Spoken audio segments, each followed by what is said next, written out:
Welcome to The Systems Thinker, a video series to help you know the whole, focus on the constraint and reach your goal.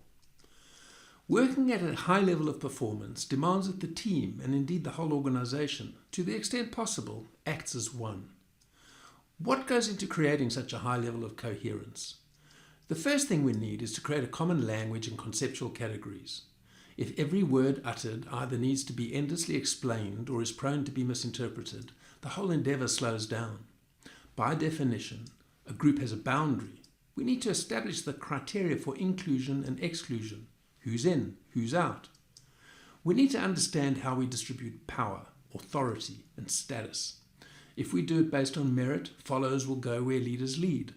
If we base it on any other criteria, there's an increased likelihood of resentment and counterproductive politicking and aggression, whether active or passive.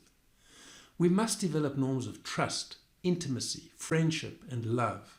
We do not become soulless automata when we enter the workplace and must therefore establish rules of the game to help group members define trust and manage feelings of affection and love. Every group must know what its heroic and sinful behaviors are and must achieve consensus on what is to be rewarded and what punished.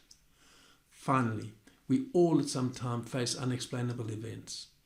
Every group must develop meaning around these events to minimize the anxiety of dealing with the inexplicable and uncontrollable. By paying conscious attention to these elements of internal cohesion, you'll be well on the way to developing a high-performance culture. That's your tip for better ways to do better work and redefine what's possible.